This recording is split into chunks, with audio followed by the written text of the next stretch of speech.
అనంత కరుణామయుడు అపార కృపాశీలుడైన అల్లాహ్ పేరుతో ప్రారంభిస్తున్నాను. సూర్య అల్-ఖమర్ 1 నుంచి 22వ ఆయత్ వరకు, వరకు. ప్రళయ ఘడియ సమీపించింది, చంద్రగోళం చీలిపోయింది. కానీ ఈ జనుల స్థితి ఏమిటంటే వీరు ఏ సూచన చూసినా ముఖం త్రిప్పుకుపోతారు. పైగా అంటారు, ఇదైతే చలామణిలోని మంత్రజాలమేనని. వీరు దీన్ని కూడా అబద్ధమని త్రోసిపుచ్చారు. తమ మనోకాంక్షలనే అనుసరించారు.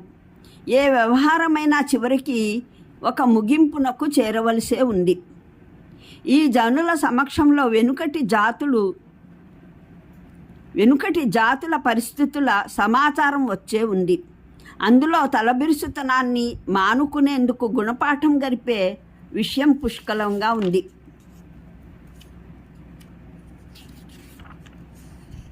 మరి దానితో పాటు హితబోధన ఉద్దేశాన్ని పరిపూర్ణ స్థాయిలో నెరవేర్చే వివేచన ఉంది. కానీ హెచ్చరికలు వీరికి ప్రయోజనకరం కావు. కాగా ప్రవక్త వీరి నుండి ముఖం మరల్చుకో. ఏ రోజునైతే పిలుపునిచ్చేవాడు అత్యంత కఠోర అసహనీయ విషయం వైపునకు పిలుపునిస్తాడో ఆ రోజున జనులు భయ విహ్వల నేత్రాలతో తమ గోరీల నుండి చిన్నాభిన్నమైన మిడతల వలె వెలికి వస్తారు.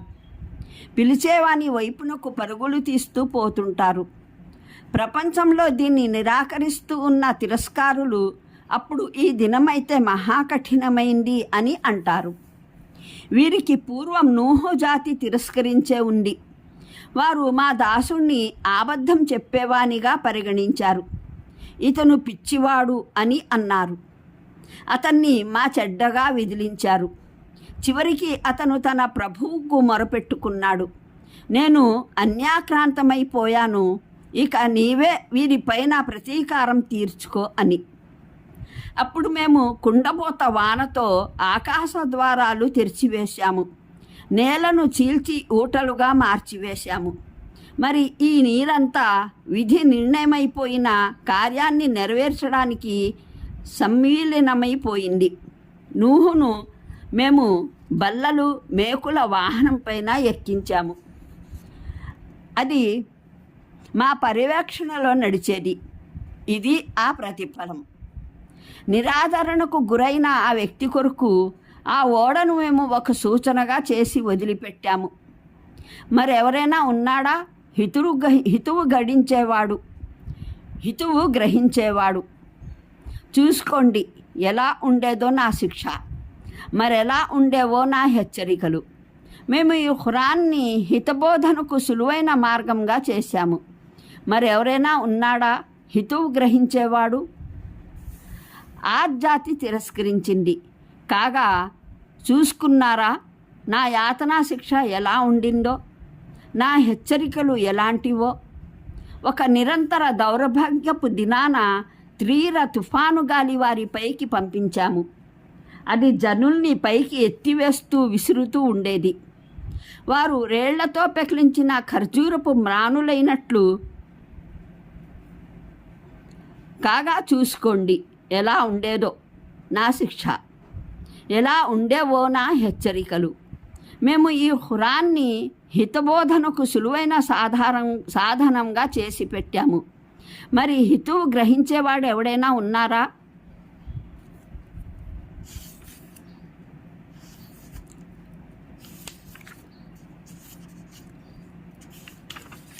ఒకటవ వివరణ అంటే చంద్రగోళం చీలిపోవడం ప్రళయ ఘడియ రాకకు ఆనవాలు.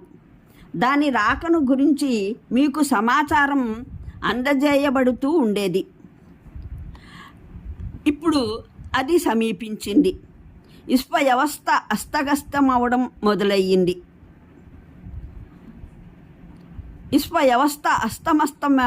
మొదలయ్యింది. ఇంకా చంద్రుని లాంటి మహాగోళం 2 ముక్కలైన సంఘటన. మీకు ప్రస్తావించబడుతూ ఉన్న ప్రళయం నెలకొనడం సాధ్యమే అనడానికి ప్రస్ఫుటమైన నిరూపణ. దీన్ని పట్టి చంద్రుడు చీలగలిగితే భూమి చీలగలదని, నక్షత్రాలు, గ్రహాలు, ఉపగ్రహాల భ్రమణ మార్గాలు తప్పిపోగలవని, అంతరిక్షంలోని ఈ వ్యవస్థ అంతా చిన్నభిన్నమైపోగలదని జోక్యమవుతుంది.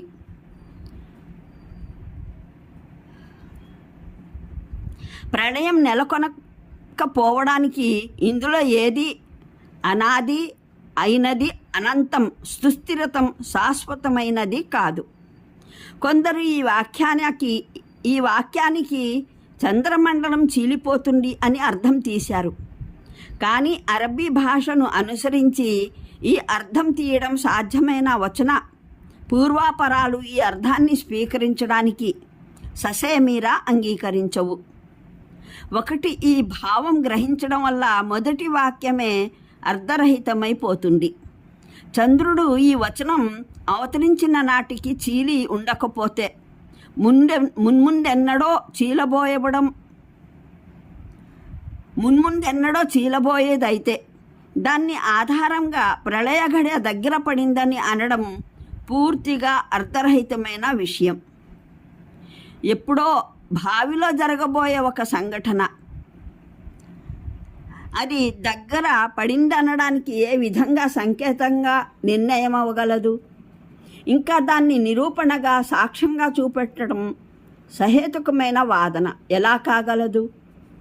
రెండవది, ఈ అర్థంతో సాగి తరువాత వచనాలను పరిశీలిస్తే అవి ఈ వాక్యంతో ఏ విధంగానూ పొసగవని విదితం అవుతోంది. మున్ముందు వస్తున్న వచనాల వల్ల తెలిసేదేమిటంటే జనులు అప్పుడు ఏదో సూచన చూశారు. అది ప్రళయం రాకకు ఒక స్పష్టమైన సూచనగా, ఆనవాలుగానే అగుపడుతోంది. కానీ జనులు దాన్ని మంత్రతంత్రాల మాయగా పరిగణించి త్రోసిపుచ్చారు. ప్రళయం సంభవించడం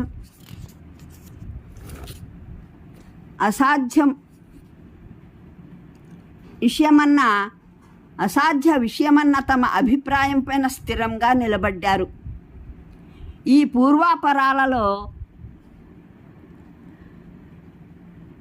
అన్షఖల్ ఖమ్ర అన్న పదాలు సరిగ్గా అమరాలంటే వాటి అర్థం చంద్రగోళం చీలిపోయింది అని గ్రహిస్తేనే సాధ్యమవుతుంది.